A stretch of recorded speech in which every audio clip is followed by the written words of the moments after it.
You don't need the big 8-figure goals, 1 million in annual cash flow. Like, you don't need that to be successful in this Amazon space. But really what kind of defines success in the Amazon space is one, being profitable at the end of the day. And so, yeah, you may sell, 80K a year, but how profitable are you on that? I mean, heck, I would love it to run an 80K business if there's 50% profit, right? Obviously, we know that's not how it works, but man, that's a lot better than, selling, $250,000 to $1 million, running on. It's all about perspective and kind of building up your goals and seeing how far you can get. E-commerce is the greatest business opportunity of our generation. What is up, people? Welcome back to another episode of the Ecom Unlimited podcast. It's your boy Caj here with my co-host Josh. What's going on, everybody? We are 7-figure sellers on Amazon. Have been in the game for 8 years. Before we get into the conversation for today, I wanted to give a quick shout out to the sponsor of today's episode.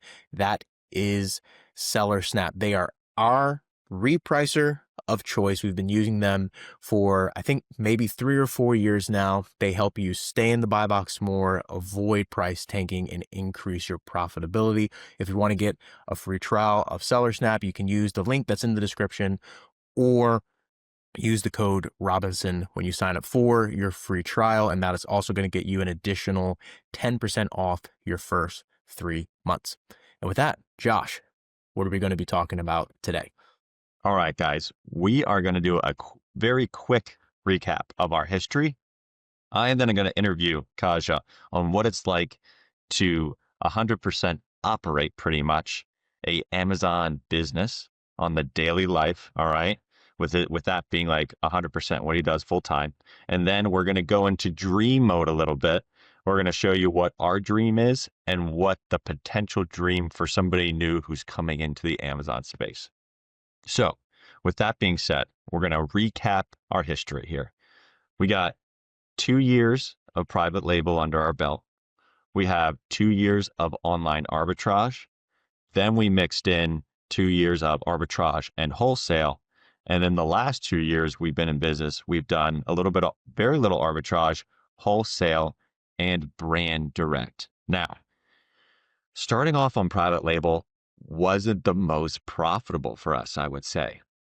If we had started arbitrage a lot earlier than private label, we would have made a lot more money. However, I think personally that starting with private label has helped us transition into a more of a brand direct model a lot easier than if we would have stayed on the arbitrage track, which goes to show you, even though, we're always looking at making money, how much we can make and all that kind of stuff, sometimes the experiences along the way can really help shape out what is actually best for your business. And what's best for me and Cajua is the brand direct model, because it provides stability and it provides us the ability to be a little bit more creative. And this is some 2 things that we really like. 1, about the Amazon space, and 2, helping building brands is what we also love to do. So Cajua, do you have any thoughts on that? Yeah, I mean, obviously, we like to talk about our story often because it's our story, but it also gives people insight into how we've gotten to where we are, as well as allowing people to relate a little bit depending on where they are in their journey. If you want to hear the full story, we recently kind of dove into it in more detail in episode 89, if you're curious about that. The other thing I'll say is we are fans of the slow and steady wins the race. In this space, a lot of people like to chat scale, not knocking that at all. But it does come with a different set of risks. And I would say Josh and I are both maybe extremely is the wrong word, but we're both very calculated, in the risk that we take. And we know where we're trying to take this business. And for us, we've been very conscious of like our cash flow. Obviously we've taken, business debt in order to help grow, but not doing that without thinking about the risk involved and making sure that the buys that we're making are good. We also have ended up in situations where we've had to take losses. And so also just being aware of that can happen. I think some people, when they first get started, It's like if you scale really fast and you haven't taken that big loss and you don't understand how much that can hurt, it can be a little bit easier to do that.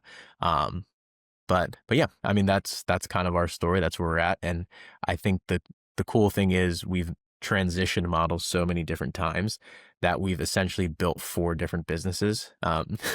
So even though it's the same business, we have experience doing multiple different kinds of things, which has helped give us a lot of good experience to be where we're at. Because even though we're not necessarily the biggest sellers now, like we've been in this space for a while, we've been able to teach people, we've been able to, help out at conferences and stuff like that. And it's just because of the vast experiences that we have. Yeah, I really like that. And I think the brand direct model really fits where we're trying to go, because that does provide a little bit of a risk off for the Amazon platform with Yes, some unsteady listings and potentially in the arbitrage space and all that kind of stuff. 100%. Um, so what kind of values or what during our private label experience, what really helped us be better at more of a brand direct or bringing a better brand direct experience to business owners? Yeah, I mean, I would say the main thing is just understanding Amazon's platform, right? I mean, we paid for a course, we watched tons of YouTube video, we learned how to do PPC. I mean, even when we made our second private label, I mean, I guess our first one too, we kind of took our own images, but the second one, like we paid a professional photographer to take lifestyle images. They took high quality videos of the product. We hired multiple people on Fiverr to do the graphic design and all of that stuff. And this was before AI, so manually writing listing copy.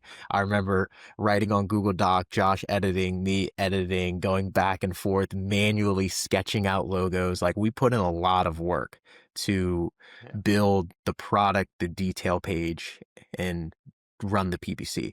So, I mean, we were really in the weeds with that stuff. And obviously things have evolved. There's a lot more that we do now than what we did when we started private label, but just understanding the back end of Amazon and knowing how those things work is a huge advantage for us now because we're not learning that stuff for the first time. Yeah. I mean, and it also shows other, business owners, when we are talking to them, kind of where we've been at and where we've seen struggles, and that we know their struggles, and we also know what kind of stuff can improve their Hmm. listings and all that kind of stuff too, just to give them more confidence, working with us and everything like that. 100%. Yep. So, kind of talk to us, kind of walk us through what it's like with Amazon being your full time gig. Now, you've gone from, you've kind of worked at a gym before, you did the whole college route. Talk to us a little bit about um, kind of some of your thoughts on, going to college, coming out of college with a business degree, working at a gym, and then transitioning to kind of Amazon full time. Take us kind of through what that was like. Yeah. So, funny story I think we've talked about this on the podcast before, but for listeners who don't know, Josh and I were both homeschooled. We grew up going to the same church, same homeschool co-op, so we've known each other for a very long time. Went to the same college too, which wasn't Oh, planned. It kind of just ended up happening. But I started off as an engineer. And Josh, were you a bio pre yeah. Bio pre physical therapy. bio pre physical therapy? Okay, so I did mechanical pre-business, aka I dropped out of mechanical engineering school because of these classes called uh, differential equations and Chem 2, but that's a whole different story. But I mean, I went into college totally expecting to be an engineer. That didn't happen. And honestly, because I think we started the Amazon business after I had made the switch, but we had already done network marketing stuff in high school. So I kind of had Yeah. that business mindset, which I'm so grateful that I made the switch. So when it comes to online business, very little of what you learn in school is going to directly apply. Some of the principles are still good. Learning the finance side of things was extremely helpful. Um, but then, yeah, going into managing and running a small gym, I learned operations, obviously in a very different industry and people management, but still useful skills. And then now just kind of amplifying those in running our business. Yeah, I mean, even if you had some operations management with, we had a little bit of a prep center for a while. Yeah, we So did. Yeah, Yeah, we so did. working with those employees, doing a good Yep. job of, making sure, we have the coverage we need to get through the work that we need to get done while we were building out those shipments in my mom's garage. That was Yep. crazy. Yep. Those are the Kind of glory miss days, those man. days. I know. Yeah. Well, They, speaking of that, we might have a shipment we have to self-prep soon, so we might be back in there pretty soon. all right. I don't mind. I don't mind. Get me in Yeah. there. But yeah, it's crazy, man. Like I never envisioned really being an entrepreneur that kind of gets to work from wherever, but I mean that's where we're at now. And it's pretty incredible. When you first took that leap, basically, I kind of remember, I forget where we were at. I think we were at like Ben's wedding or something like that, like somewhere in that area or time frame where I was like, oh yeah, dude. So like, when are you going like full time for the business? And you're like, well, like I'm pretty much like full time now. And I was like, oh, sweet, like awesome. Just because we hadn't caught up in a while. Wait, when Um, was Ben's wedding 2021? I think it was. It was like right after COVID, I want to say. I would have to That's right. talk to him again. It might have been after that because I It might have remember been because maybe after that. I quit my full-time job August of 2021. Gotcha. Okay. Yeah. And I did And like kind of like side work here and there to like supplement my income. Um, right. Oh but yeah, you I did was some putting, Amazon routes too. yeah, Amazon Flex. Yep. Okay. Right. But I did, I was from a time perspective, I was still putting in like 35 to 40 hours a week on the business Yeah. since like end of 21. What was that kind of like that transition like when it was like, and I know it was gradual because you did some like Amazon routes and Right. all that sort of stuff, but kind of walk us through like what your mindset was going into those, like where you're like, all right, we're doing this for 6 Sure. months. Hopefully this works hmm out. Like, and then I'm going to switch. What did that look like? If I had to go back and do it again, I would have stayed at my full-time job longer and hired operations VA sooner. Because the one thing that we learned, especially, I forget at what our monthly revenue was at that point, but like I was taking money out of the business to pay myself to live. Right. Yeah. And any money you take out of the business is just money you're not putting into more inventory. And especially, it's like nothing ever goes completely perfectly. So it's like, all right, ideal situation is you buy 2 to 3 weeks worth of inventory, you sell through all of it before the credit card payments due, and then you have profit left over and you pay it. But that's never how it happens. Some things Right. take longer to sell. You have orders that happen at different time. So even though you might have like a decent profit margin, you still have to be mindful of your cash flow. And I remember the first paycheck I gave to myself, which was actually before I was first time, but it was like I took a paycheck and then 2 weeks later I just had to deposit it right back into the business bank account. And I was like, okay, though that didn't work out. So That's if I funny. had to do it again, I would have stayed at my full-time job longer and hired a VA for a few $100 a month to help out with operation stuff. And that would have been cheaper than paying me to do some of that work. And then the longer I would have been able to not pull money out of the business to pay myself, we could have just Mhm. kind of snowballed our cash flow quicker. Gotcha. Okay. So now, And I recommend the same thing to other people as well. Like, yeah. especially whether you have a family or it's just you, if you're trying to make this full time, I would definitely try to not take any cash out of the business until you've done like 50K plus in revenue per month for like 6 months. Yeah. I think that's definitely a good piece of advice there, just to help maintain that cash flow at the end of Yep. the day. Now, kind of like looking at where you are now, like that was the beginning. Now looking where you are now, where, we have VAs on board. What does, your schedule look like on, I would say maybe in the beginning of the week on like a daily basis, just to give us like an idea of like how many meetings you're doing and all that kind of stuff. What does that look like? Every week is a little different, which I like. So obviously, right, we have our main business, which is partnering with brands, selling their products on Amazon through our store. But then there's also the wholesale network. I'm Yep. also, still working as of right now, beginning of October, with Amazon ads on finalizing some content that we're working on with them there. We have the podcast, right? So there's so many different things happening. But in terms of the main Amazon business right now, where I put most of my time is honestly reviewing and making decisions. So like a graphic designer just sent us a new image stack. So I'm like, all right, going through that, giving feedback. One of our VAs helps us primarily with like advertising and listing optimization. So looking at advertising reports, looking at search terms. All right, do we need to increase bids? Do we need to decrease bids? Why is something going wrong? Um, one of our brands, we're working on doing creator connections with them, so helping them set that up. We're selling the product, so I'm doing it through our account. But primarily, it's like, all right, which brands have the most important urgent tasks, and kind of just focusing on them first, and then trying to spend like the first 2 to 3 hours a day focusing on like that work that's actually going to move the business forward. And then they're always meetings for something. So Monday we have our team meeting, me and our two VAs. We just talk about upcoming POs, anything that's priority to work on for the week. And then like normally Tuesdays I have a call with Jonah to go over stuff with the wholesale network. This Thursday we're going up to Sellers United. So it's just That's exciting. they're always meetings, they're always conferences, which I like because it changes it up. But that's kind of what a weekly rhythm looks like right now. And then like, you know, discussing the 9 to 5 to a person who owns a business, what would you say in like regards to that? Like you got fixed hours, like how does that usually work?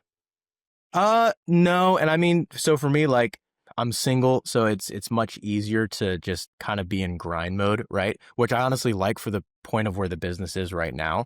Um, so again, it's gonna depend on the week and what I have going on. Like if we have like church events on the weekend or family events or traveling, whatever, then obviously that stuff will happen. I'm always trying to hit the gym. Um, what else? Oh yeah, playing soccer too. So there's always stuff throughout the day. Like I'm not just at my computer for 14 hours a day, but I'm normally getting in like 8 to 10 hours of work per day. Okay, gotcha. And then what does it look like in terms of getting, being an entrepreneur, getting into that social aspect of things, making sure like, do we have like a mentor? Are you kind of working with anybody right now? What does that kind of look like? Yeah, well, that was one of the really cool things about partnering with the wholesale network. So before we even started like helping run it and coach inside of it, we were just members inside of the wholesale network, the mastermind, because that was the first thing that happened. So when we started wholesale, Corey was my mentor, and I was actually his first student as well, which is kind of funny, full circle there. But even just getting within the wholesale network mastermind, like, so we have a weekly call Wednesday afternoons for the mastermind, Thursday evenings for the network group. And even just in those calls, even though a good amount of them I'm leading, I'm still learning a lot just because, people in there with different experiences, different ways of running their business. So I wouldn't say like I have or we have a one-on-one mentor, but just being a part of that community, we're constantly learning. Like I feel like every other call from the mastermind, I'm running it through NoteGPT and making a new SOP from it, either asking you to watch it, asking the whole team to watch it, being like, we learned something really valuable here. And Y- also going to conferences too, just the people you meet, you talk to, you're always picking up stuff.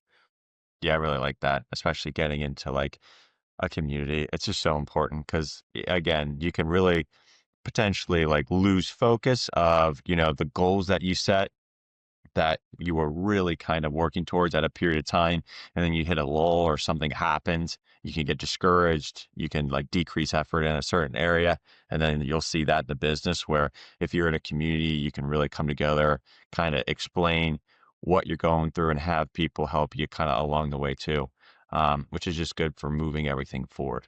100%. All right, let's see. Now let's go into dream Well, mode but here. actually, Oh, I want to ask you a question actually oh too. yeah, sure, sure. So obviously now you're a full-time physical therapist, right? Yeah. And you've been doing that for I think 4 years, right? Since you graduated Yeah, about? coming up almost on 5.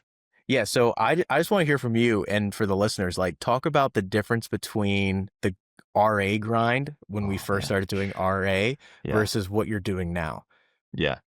Absolutely. Yeah. I think for me, my grind time was our RA days and online arbitrage days, I would say. Luckily, obviously, I had the warehouse in my mom's basement.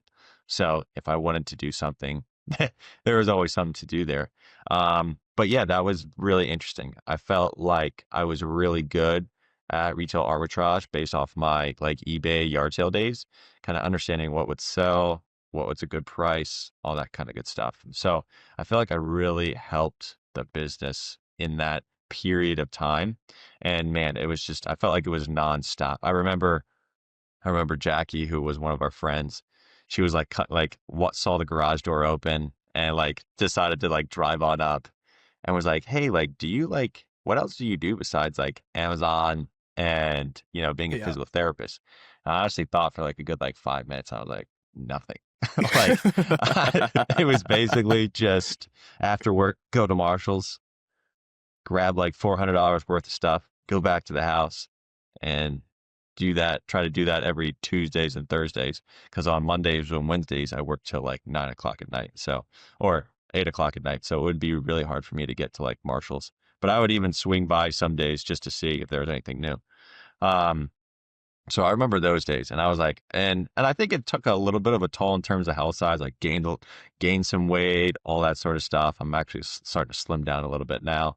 And so knowing that was a certain period of time, Hmm. really was able to help me be able to like grind that out, knowing that Sure. there was a little bit to an end as we kind of went into more wholesale, and even online arbitrage, that was a little easier on me than kind of the RA grind back in the day Yeah. for sure. Um, Yeah. but again, I think we really found our love being in the brand direct section. So I'm always Yeah. super thrilled about that as well. Yeah. It's interesting that you say that because I kind of feel similar to where I'm at now, um, in terms of knowing that there's an end to this kind of season of the grind. Yeah. And the interesting thing with entrepreneurship is there could never be an end just because there's always something new to do. Yeah. But trying to like have a vision for myself of like, all right, we can hit certain markers, and we'll talk about this kind of in the next question set that you have. But like bringing on more team members, automating more stuff. And it's like, I can really see now it's like, okay, we get to this point, bring on this team member, and then like we can accomplish so much more with me actually doing less. Yeah. 100%. You Yeah. staying out of those mundane tasks and doing bigger and better things. Yeah. I Yeah. couldn't agree more. Sweet. Um, but yeah, ultimately, like super happy where we're at right now. And honestly, like with retail arbitrage and kind of the arbitrage game, I was really happy where what we were able to do in the time that we were able to do it. So Yeah. 100%. yeah, I was very happy about that. Do we want to go to dreams? Yeah. Yeah. 100. Let's do it. Okay. So our dream for 2030, we're looking for, again, we got to shoot for the stars here. We are Shoot for the seven stars again. figure. We're Yep. probably going to finish And around I'm saying 3 to 5 years 1.5. out. I'm saying 3 3 to to 5. 5. Yeah. Wow, 3 to not 5. even 2030 Yeah. goals. So All right, possibly 27. 27. We're looking for 8 figures in sales, but Annual. here's the real kicker. We're looking for $1 million in annual free cash flow, because what That's you the big can one. do is you can churn through a ton of sales and get to 8 figures, but you know, profitability and free cash flow, which is the most important aspect of your Amazon business, can suffer greatly, based Yes. off of, you know, when you sell certain things. And ultimately, what I think me and Kaja want even more is freedom and time to work on whether it's something new or taking your time, to do something else. That's something that me and Kaja both like. We both like to, um, have time to do, certain activities, whether it's, you know, once we have kids and families and all that sort of stuff, being able to have time, for our families, I think is a big thing for us. So I'm excited to 100%. see how that kind of develops over time. And with that being said, if we are going to take Kaja out of some of the mundane tasks in our business, we're going to have to hire a US based worker, which we've done before, Yes.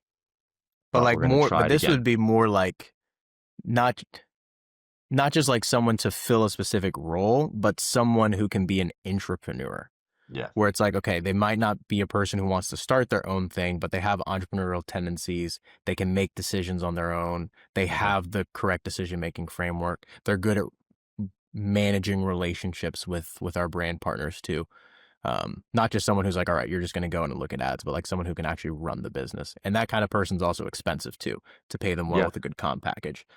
Yep. So yeah, we'll get there, and I'm very excited to get there. Yeah. But yeah, that free cash flow number is the key. And kind of side note on that too, the other reason why I'm putting it there is because it could be something where maybe some of that comes from the agency side, maybe it comes from the Yep. selling side. I have a feeling it'll probably be a split of those two things. But the free cash flow number is, I've actually been thinking about this more over the last like couple months. That's a much more important number to focus on than like the sales. Because you like if the agency for some reason just explodes, it's like you could have maybe like 3 mil just top line from selling, but then make up for that cash flow side with the agency. And it's like you could be doing some serious numbers. Absolutely. Yeah. And if you guys aren't, you're like, oh my gosh, just starting like 8 figures, like that's almost seems impossible.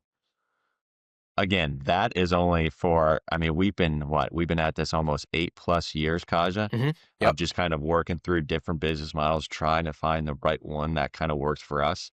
And we finally kind of landed on that kind of brand direct. So again, just starting out, I mean, 2 to 3 brands could create, 3 to 5K in positive cash flow, you know, in a business, which, I mean, that's huge for somebody making 60, 50K a year. I mean, that's almost a whole nother Hmm. um, kind of job and additional income Yeah. that you could do with whatever, whether that's saving, whether that's, starting to reinvest into that business to create it to be bigger and better.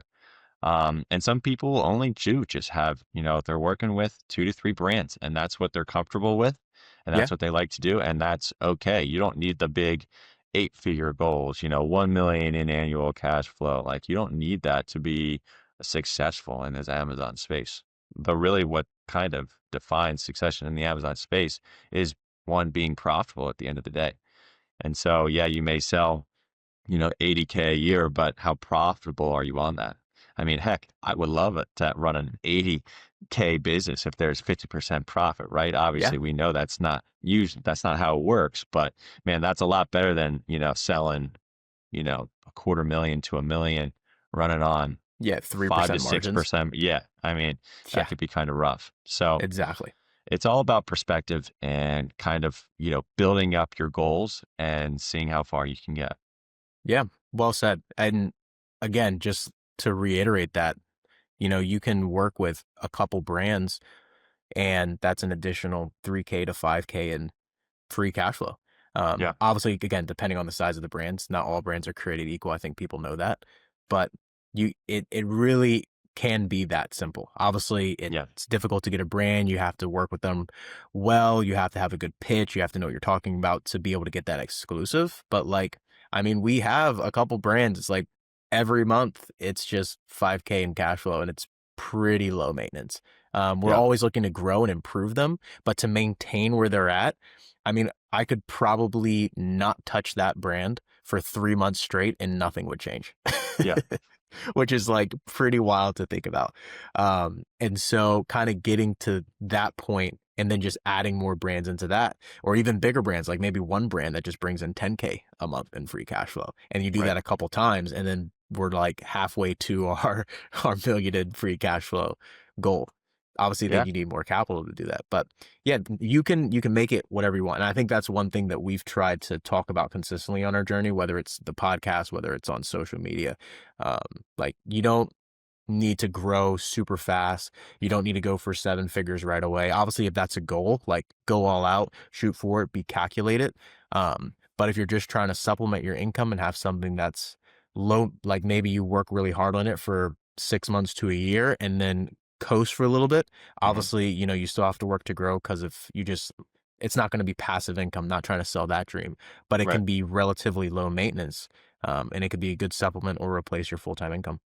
Yeah, absolutely. Guys, if you guys want to learn more about how to work with brands, we got 2 links in the description here. One's going to be YouTube video that goes through A to B or sorry, A to Z on how to work with a brand. And then another link will be we have a free Discord that we set up that you guys can get in there, start asking questions, start interacting with people. We have some really good folks in there. So, with that being said, thank you for listening. Make sure to leave a comment if you have any topics you want us to discuss in the future. We want to be answering your guys' questions about this Amazon space.